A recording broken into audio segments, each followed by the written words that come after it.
Before I start projecting my story here, I'm going to talk these things. I'm going to give testimony as a pastor, not as a refugee, not as a person, because sometimes I'm going to use a scripture of Bible, because the good things in life, the music, preachings, testimony, miracles, songs, they has only one purpose. The purpose is how the heart of a human being can turn back to God. God uses anything, preachers, singers, bush, bands, bats, circumstances, only for one purpose, for turning the heart and mind for human being to come back to Him. Because that is why there's church. That's why there's ministers. That's why there's singers. That's why there's circumstances in this life. It's only how we can know Jesus. I born in 77. Now I'm 36 old. The funny things, I have never did my birthday party until I get in America when I turn 34 years old. My first party, I will never forget it. You have been enjoying your birthday party. Your daddy, your mom, my dad and my mom, they have never did any party for me. And I have never seen any neighbor who did the party for birthday. It's normalized to me and to my neighbors. It doesn't matter. And I born in Congo, which you call DRC, Democratic of Congo, it's the Republic Democratic of Congo, where I born. Before I go deeply what's going on here and what happened, let me, first my friend will help me to project my pictures here. This is the village, we grown up in the village. There's no streets, there's no electricity, there is no any other business we do. These are our resources, these are our houses, this is our farm. We live here, in these small houses, just like one there. My mama born 9 kids in this small house like this. We grown up here, this is the way we're born. Keep going. You see this small house here, all this family, they live in this small house. Now, they live here, the mother, this is the maternity, this is the kitchen, this is the sitting room, this is the, everything's here. When mother, I feel like to deliver kids, no hospital. They have a baby in this house. Can you imagine that's life we live? You deliver fast, especially me, my mama, she did something, I don't know if it's good or bad. She didn't deliver me in this maternity here. She delivered me in the bush. She feel labor, she learned when she was in the bush, and she went in the bush, she delivered baby herself. She cut my coat with tree. And she come back in home in this small house like this with the baby, which is Emanuel today. Can you imagine? There's still ladies who still survive that kind of life. It's unbelievable. When I go to maternity Wishadi, Indiana University Hospital, Methodist Hospital, I check how our mothers and our ladies, our sisters, they deliver baby. When the doctors, they're there. I appreciate America and the Americans. God bless you so much. The second one. Now, in our culture, when you are men, you are the one who's supposed to build this house. No ladies who can build, only the ladies, the men. Ladies, they do another job, only men is supposed to build this house. Keep going. In our culture, where I born, there's around 400 culture in Congo, ethnistic languages. Where I come from, the small minority ethnicity in Congo, our special business is cows. This you see, now it's happening. Now, how we get milk from the cows? We use our fingers to take milk from the cows. We don't have glasses and cups like you do in America. How we do, we go to the farm and the forest, we cut trees, like small like this, and we bring something, we dig something inside. Now there's a hole inside. Now when we take milk from the cows, the milk goes to the hole, in the hole, the tree. Now, do you see these things here? This is the tree. Our fathers, they make, they put there. That's their glasses. When you want to drink milk, you use that. That's our cup.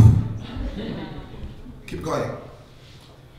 This now, if you are rich, like here you have this Mercedes, cars, farm, everything. If you have many cows, now you are the boss. We're gonna respect you because you are boss. You have many cows, but we still live in this mountain. We keep you walking by feet. No, not even a basket or matter basket in our village. No, keep going. Keep going. Now you see, I like this picture because in my culture, if you like somebody, you're gonna give him the cow. If you want to marry the wife, you give your father-in-law the cows. I give my father-in-law 9 cows. Keep going. You see, now that guy is boss. Still like a boss because he has more cows. Keep going. Our business is maize, cultivate, and the cows, heading cows. This guy is my older brother, my little brother. Now, this was our farm. He took this picture in our farm. Now he took the maize. Now he took this maize. Now take it home. Keep going. Now this is our home. This is our store. Like you have a Walmart everywhere. This is our Walmart. Now this is our target. Now he was taking this meal. Now maize we are going to cook. Keep going. This is our mountain where he was living. Now when the war broke, now we ran away to the mountain. We go to the bush. I went back to the war first. Keep going. I like this picture. Everyone here from Africa knew what is this picture.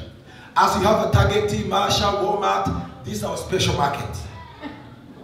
Now, if you have something you want to sell, and if something you want to buy, we choose one day in the week. In our village, it was a Thursday. We meet in this mountain. In this mountain, everyone is going to bring something you want to sell. Like here you have a garage open, something. Now we have a garage open in the mountain. Everyone is going to bring something to sell in this mountain. Now this is our Walmart. This is our Target. This is our what we call like a mall. This is our mall. Now you see, everyone is selling everything. We put things down. Keep going. All these men, they come from this small church. You know this small? Now this is only the men. The women, they are behind. Now this small church in America, they can go maybe 50 people or 100. In my village, 500 can fit here. Keep going. This is the guy called Emanuel. This is 94, when my first time I saw the car. And I touched it. And I feel take the picture. I don't know how to drive. I touch the car and I feel take the picture. I like it. And when you go back in the village, you feel a boss because you touch the car. Like, it was 94 when I was a teenager. Keep going. This is me with my friends. Keep going.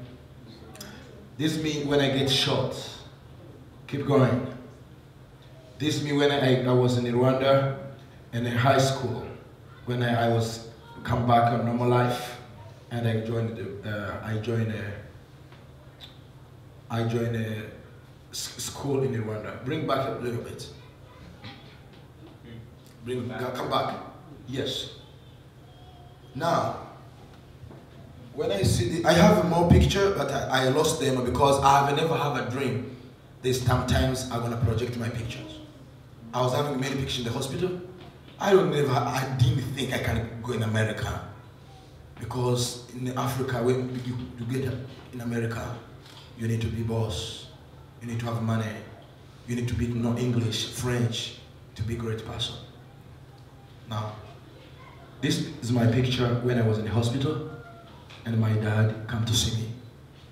And there was no hope I'm gonna heal my leg. Now, the story is, I born in Congo. I born in Congo in the village, in the ethnicity called Banyamulenge, which is a Tutsi tribe.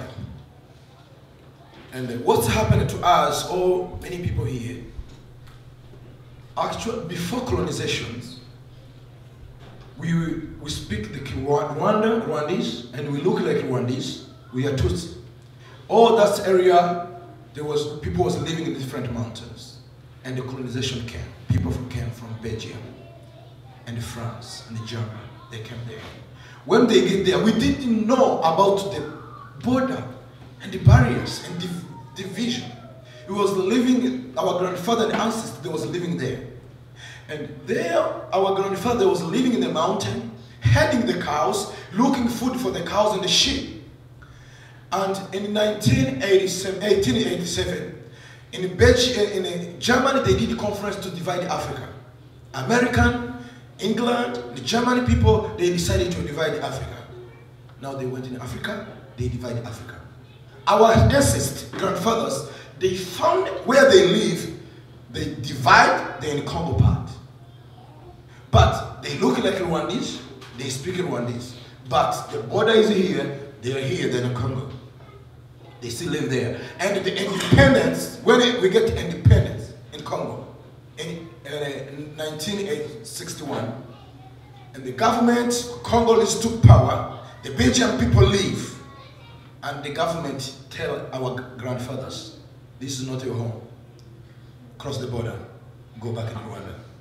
And our grandfathers, they say, no, we're born here, we raised up here, we don't know another place to go. And Belgium involved, they tell that time there was Lumumba was already died, the Kasavubu took power, Kasavubu didn't do anything, and then Mobutu took power. When Mobutu took power, which was a very dictator, a soldier, other people, they tell Mobutu to kick out this tribal, to cross the border. And the people, they went to Mobutu, they explained to Mobutu, and that's time Mobutu said no, let them stay. They stayed there.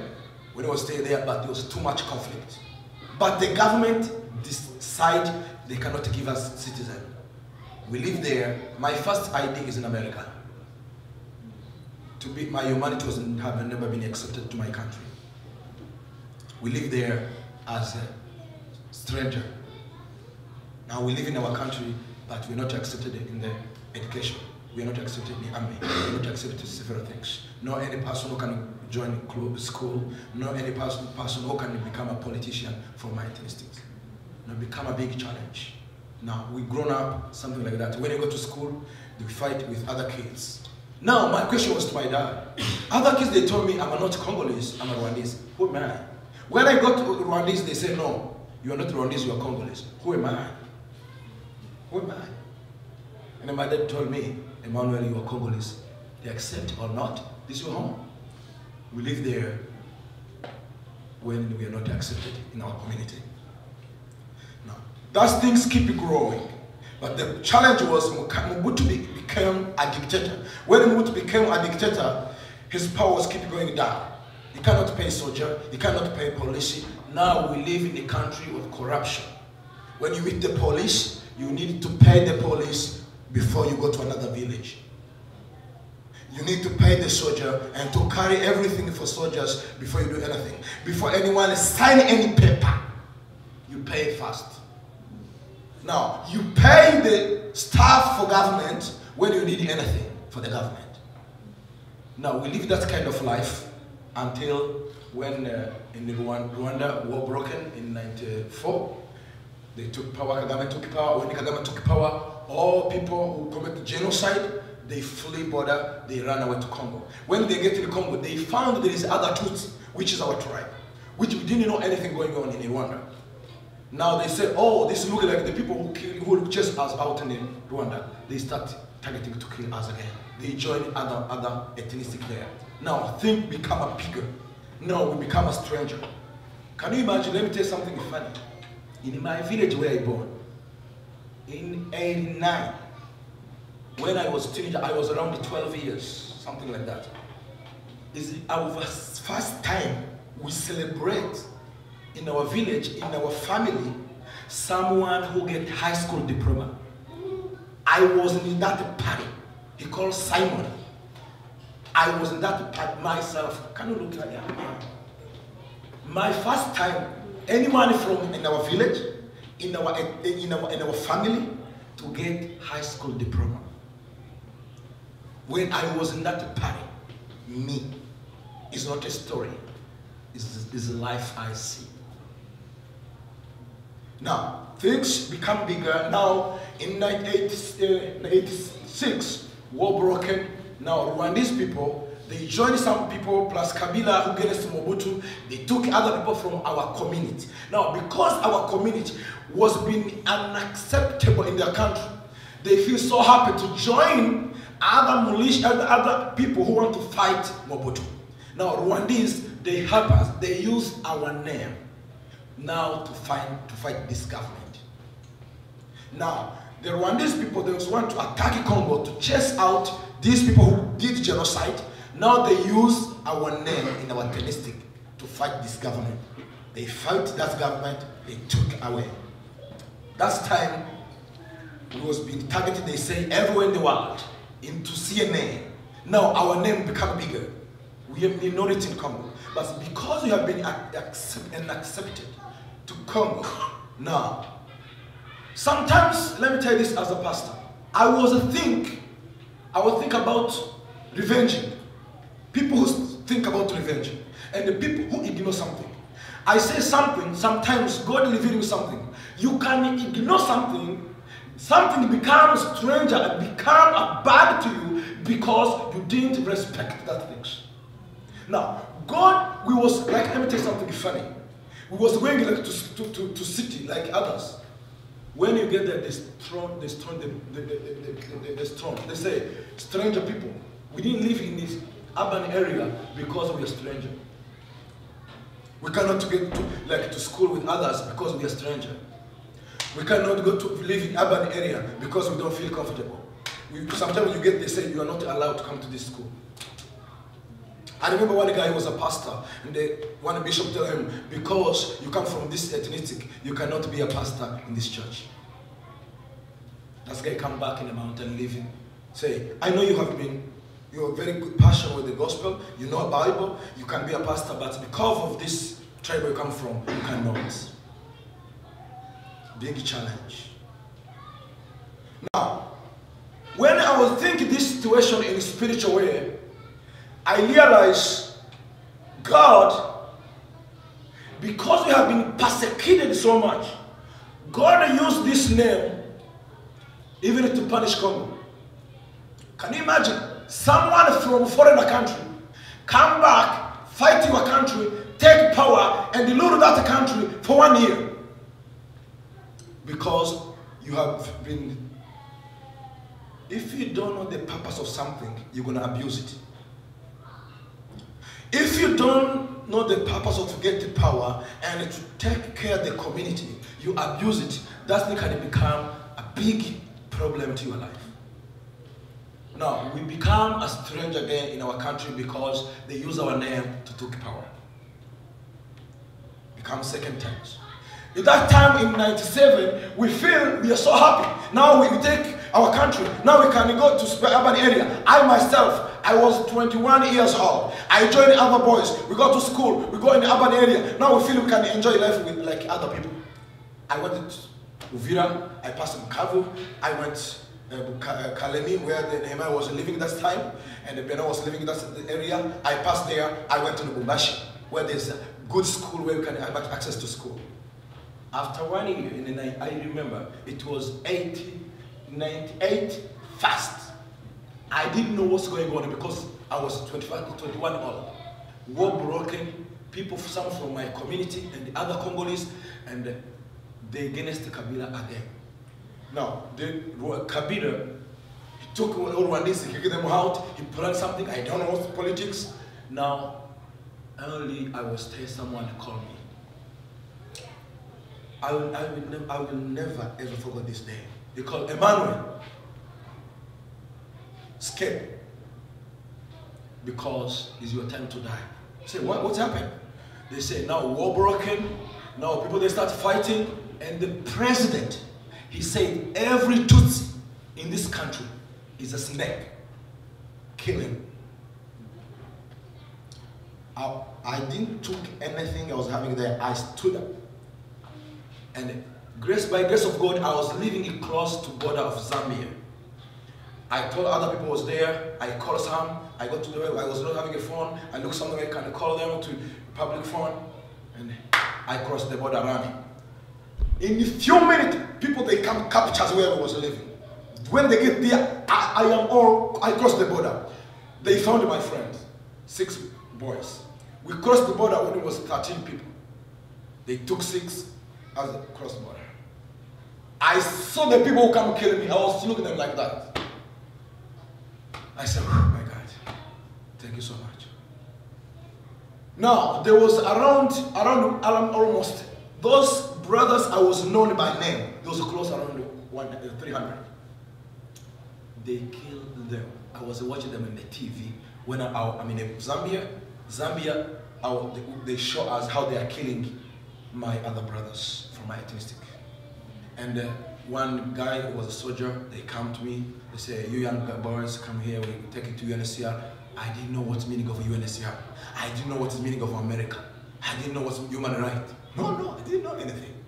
Only this guy is a soldier from Zambia. He took me and he called people. They come bring me a car. There was UN. That's my first time to see UN. I didn't know what's the meaning of UN. They took me and with other brothers and they tell us, please, can you run away to the human right? And I asked them, what's the human right? They explained me what's the human right. And I said, please, and the people from human right, they came, they asked us, now, you cannot go back in Congo, they can kill you. Can we give you the refugee? And you can choose the settlement to another country. Say, no. They said, please, we want to help you. I said, no, we need to go back home. Look how you can help us, go back home. I didn't know what's going on in America. I didn't know this. I know only the name of America. I didn't know about the settlement. I didn't know about how America helping people about peace. I've never enjoyed the peace. They explained me day by day. Took 1 week. I said no. I cannot go anywhere I don't know. They explain until now. After I realized there was good people.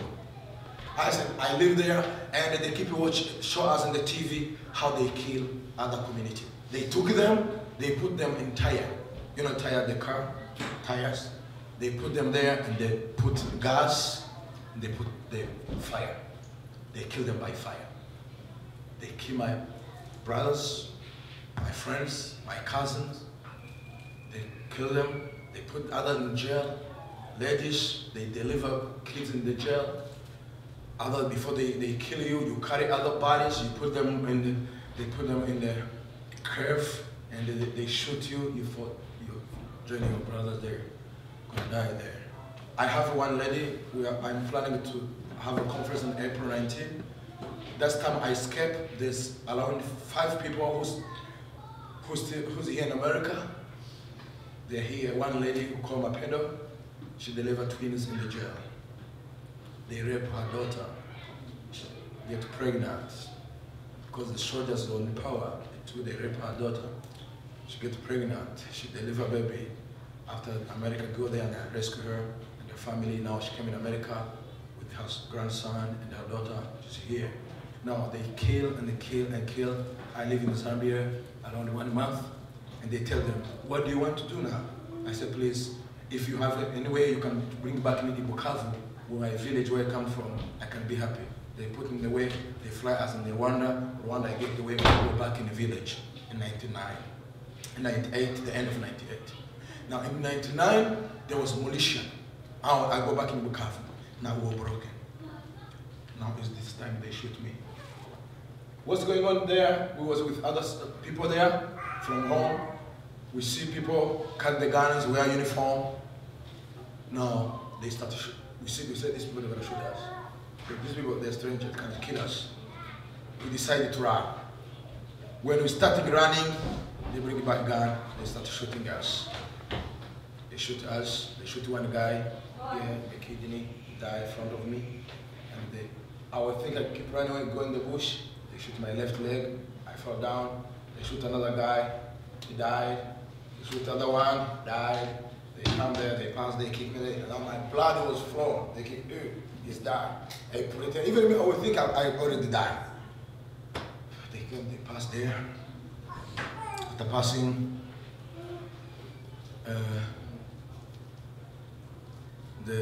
I stayed there for a few hours. After a few hours, I hear people. Actually, there's one guy who lives in Dayton, Ohio. He's the one who took me when I was there. And I say, please, there was taking the body, put them in truck where they're going to bury them. I said, please, can you help me? I still alive. They said, oh, still alive. They put me, there's no ambulance. They put me in a truck. Now they drive past the truck. I was thinking, my leg was like this. They put me in the hospital. They call themselves doctor, but honestly, they are not doctors. The first suggestion they discuss is about to cut off my leg. No surgery, no anything. They say, Emmanuel, the only to save your life is to cut off your leg. I said, no, to cut off my leg. I spent 3 days there, no any medicine, no anything. They called my dad and my cousin. My cousin came, my dad. They took me. Now, they decide, we're going to take Emmanuel to be treated. They decided in Rwanda, where there's good doctors. That time Rwanda was good. Now, they say, how are we going to get there? They was discussing when I'm on the bed, they stay there. How are we going to get there? And they say, oh, my dad said, I know one guy who has a truck. I said, my God, I go back in truck again. No any choice. Now they put him in another truck. What they did, they put mattress first in truck. And they carry me, they put me in truck. They drive it the morning, around 2 p.m. we was crossing a border. We went to a place called Changugu, close to forest called Nyungwe. It was night. They said we cannot drive at night. They took me, they passed the night to one friend who knows my dad. He was a director for the company for the tea. Now my daddy went there to borrow the truck for the teas to carry his son, who had been shot. They put him in the truck who was carrying some teas in trucks. It was some, oh my God. Always when I don't know if I'm gonna get the picture of that truck. Now they put me in the morning again in that truck. They drive me until the Butare University. When I get there, we found one guy from Germany called Jonas Bikoff. I don't know if he's from Germany or England, but I remember he was telling me Germany. He was a doctor for specialty for the bones. Now he said, young boy, I think I can try to save your legs. Let us try. Now he put me on a schedule for surgery. Monday, I remember it was Tuesday in the morning. I entered the surgery room 8 a.m. I come out 2 p.m. I was having 12 pieces of bones in my left leg. Now I passed 8 months in the bed, with 6 months in the bed without standing, only sleeping like this. Now when I stood, my leg cannot do a movement. Until this my leg, I can't bend 100%. I do only around 60. Now they start teaching me how to walk, and they put him in we call it physical therapy to start my leg can move. Now that's time. I healed. That's time I was a teenager. My daddy was a pastor in the Assembly of God. My mom, she was a cheerleader, prayer for women. That's time they shoot me when I was starting to escape my dad and my mom to go to church. I smoke and drink because when I get in urban area, I join other boys to smoke and drink. That's time my mom came there. I told my mom, I'm saved. Now I feel I have my Jesus, not your Jesus, my own. I was a worshiper of God, not my God. I was a follower of God, not to follow my God. Now I think this is my time to follow my God. I make a decision, I call the pastor. I tell the pastor, I need to repent. Not my dad. I want another pastor. I called the pastor for Assembly of God. He came and prayed to me, and they started to commit to church. That time, I feel better, and I joined one choir in the Methodist church called Emanuel. Now I become evangelist there. I started to learn the Bible, and they preach the Bible. We start singing there. In 2001, I feel better. I joined high school. Now I become passionate with the gospel. I become passionate, more passionate.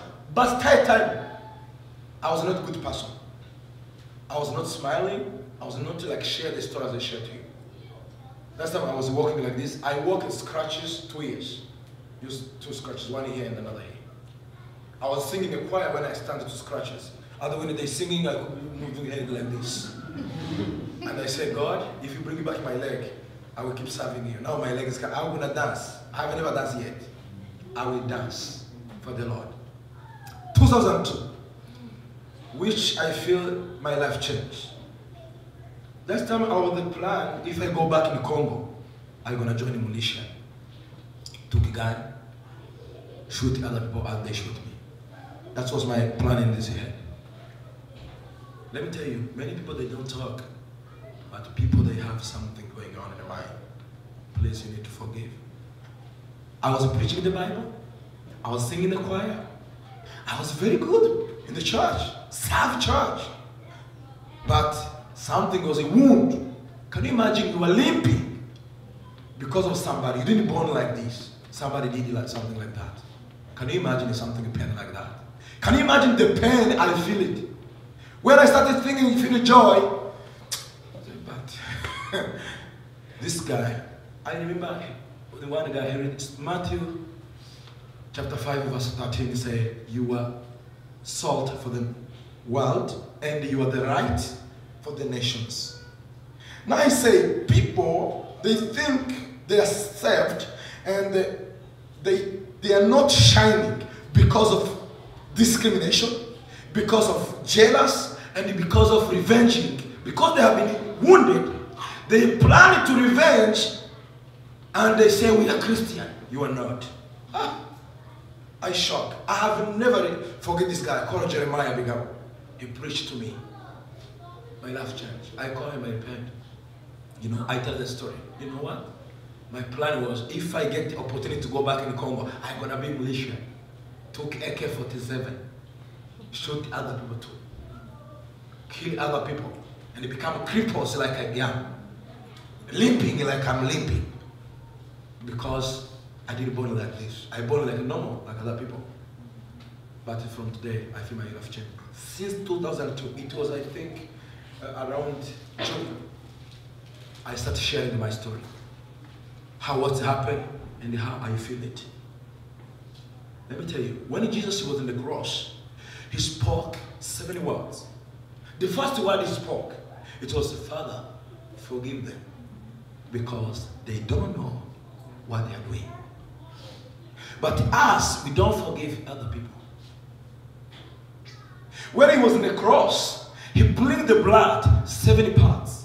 The first place Jesus bleed the blood, it was in his face. That's meaning his blood gonna bring back the image of a human being in which Adam lost in the Garden of Eden.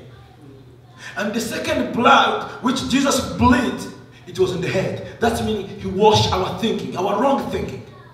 He gonna wash our heart, our thinking. Other place he get the blood is the heart. That meaning his blood gonna wash our hearts. Our heart gonna be pure. I said, my God, forgive my sins again. I want to be like you, to do what, follow your will. I want to serve you. I want to do what you do. Now, I still not enjoy life. That's my first time to feel I'm enjoying life. To feel I'm existing. I'm a person. I'm a human being. I can impact my village. I can impact my country. I can be blessing to my country. I can be who I'm supposed to be, which Jesus created me to be. I can fulfill my vision. I can reach my destiny. This is not matter. This is not barriers to make me to be who I'm supposed to be. I feel I become a normal person. I feel I'm a normal person. I can go back to school, finish my university. The immediate I took the decision to be a lawyer. Say, you know what? In Congo, there's no dignity. There's no equal. There's no love. There is no truth. There's no right. I need to be a lawyer. A lawyer who be saved, who can speak the truth. Maybe if God bless me, I'm going to be a politician. I decide. I become a lawyer. I got to join in a university called UNIRAC for the Adventist. I got to be a lawyer with a passion. I think, no, I like Bible. I don't want to be a preacher. Preacher is nothing only in the street, in the church. I want to be a lawyer who can know very well story and laws and help other people to feel who have been feeling how I feel, who have been discriminated, who have been forgotten. I joined the university with, not because of God wants, because I want. I joined. Now, the first things happen, I cannot have money to pay my first year. The second, God tell me, this is not what I call it, this is not your career. Life became very hard to me. One guy told me, you know what? You need to flee, go to Kenya. I decided to flee to Kenya. Now I went to Kenya. Project my other picture. This one, you know, this one, I look so hungry, you see? I was so, in Rwanda life was very tough. And life was very, you know, life was very hard. I was very hungry. I look like somebody gonna die tomorrow. Next one. Look at this guy. Do you think this guy is Emanuel? Very hungry person. Next one. This guy now, this time, my sister joined me in Rwanda. I was in Rwanda. Next one. This is me when I graduated my high school. Now, this is my friend cousin,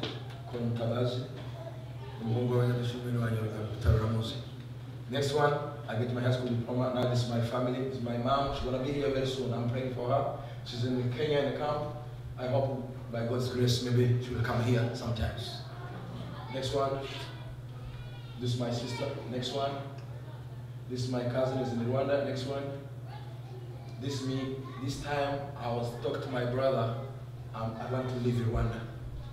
I want to go in Kenya. Because I think in Rwanda I will never fulfill my dream. Now, this is my friend so much. He was, when I was in school, we was going to school together, he was knows mathematics so much, he would teach me mathematics. Now we become so much friends. And because we go to school by uniform every morning, when they come back from school, afternoon he wash my uniform. I will never forget that. Now I was telling him, you know what, I think life, we never make life here. I'm going to run away. And he asked me, how am I going to cross the border in Rwanda? I said, God will make a way. God will make a way. God will make the way. His name is Joseph. The next one. Now I get in Kenya. This is my first time picture when I get in Kenya, 2005. I get in Kenya. But I went in Kenya because somebody told me, UN, they're going to pay you a university school fees if you get in Kenya. And second, I was having a passion to learn English. When I watch TV, CNN, other TV, and the journalists who speak English, I have a curiosity to know English. When I cannot understand, they what they're talking about, I cannot understand. Now, this time I was known to only word, how are you and good morning. Now, this is my first time I learned. My word was stranger to me was how are you doing. When they ask me how are you doing, I don't know how to respond. I say, how are you doing? I'm doing nothing. And they think, how are you? I know to do is we are doing something. And they ask you, how are you doing? That's not greetings. You're supposed to greet me, how are you? Are you fine? Good morning, good afternoon. How are you doing? What's doing? That's the next one. Now, this is my sister. Now, when I get here, I joined Bible college. Now I feel I entered my career. I was not able to pay money. Now I found they lied to me. You cannot pay my university. That's wrong. No, they give you all the papers to live under United Nations legally in Kenya, but they cannot pay university. I said, my God, what is going to happen? Now I started learning English, and my English was a little bit. I joined Bible college. Next one. Now I graduated Bible college. You look this guy, I can't even die. You now I'm not always I say I want to be like a Greek and Pastor Samuel, you know. Now this time I was very skinny. You know, in Africa if you are skinny you are broke. But if you are fat like a Greek, oh, Pastor, so your balls, man. Always I tell Vicky, I want to be like. No, this time I was broke, but I'm very happy. This is the Bishop Jonah. He was my pastor. He has a Bible college, and this guy called Pastor Dan is the one who paid my Bible college. where I get some resources from the Bible. Next one. This is my first time when I met Clementine. She come in my culture. If you meet a girl you like, we don't have a boyfriend and girlfriend.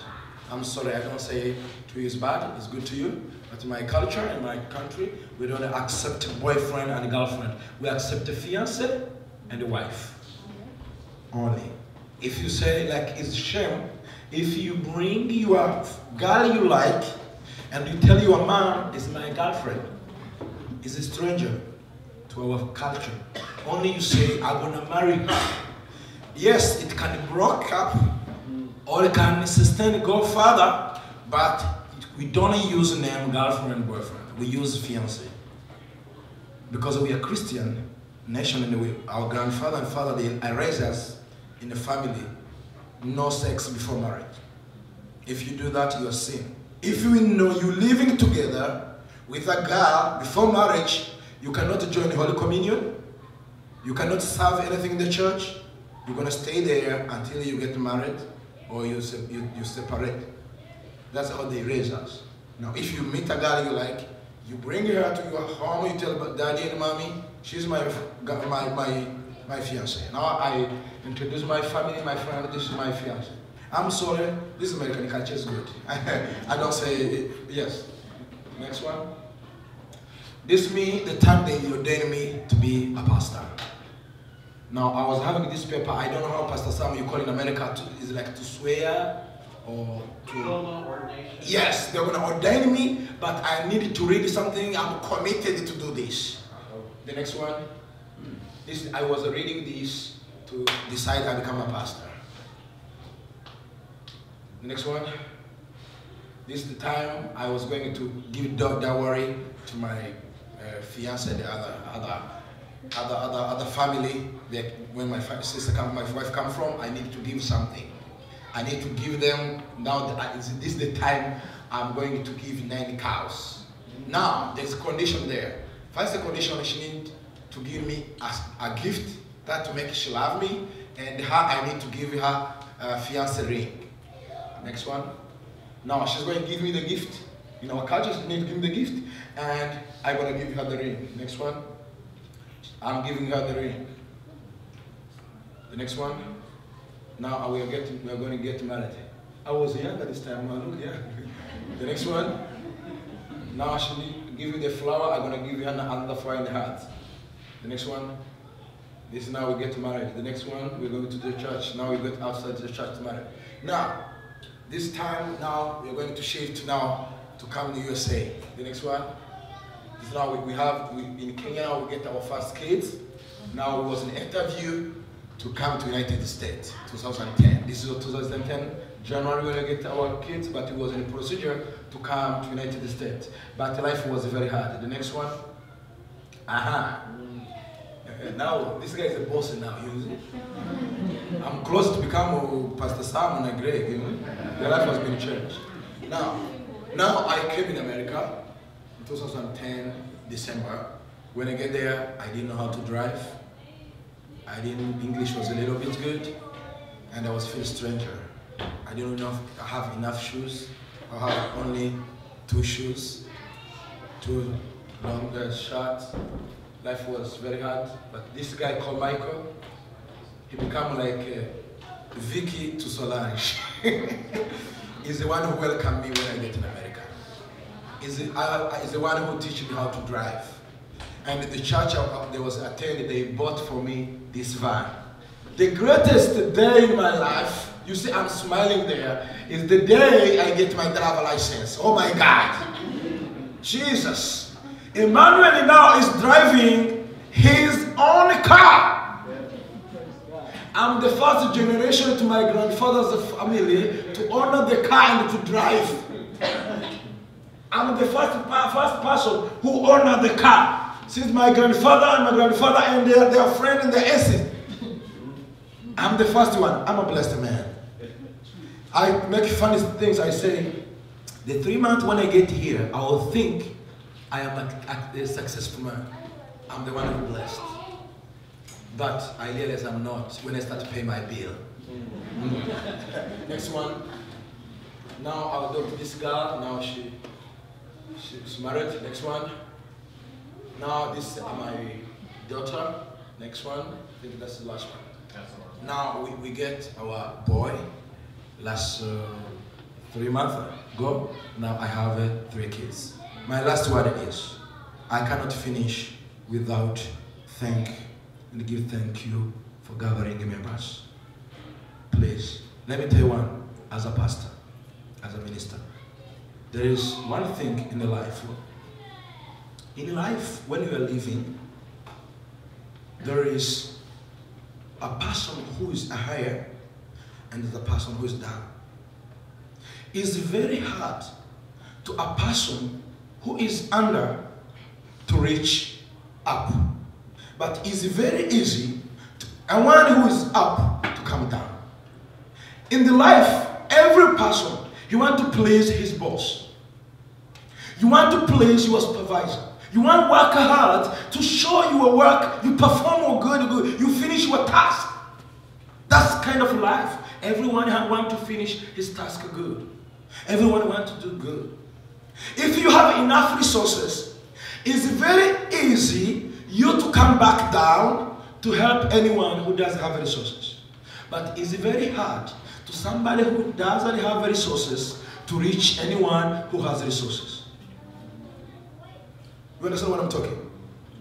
In America, in the world, in the countries, in the normal life, there is few people who treat good disciples or the followers or the people who is under him.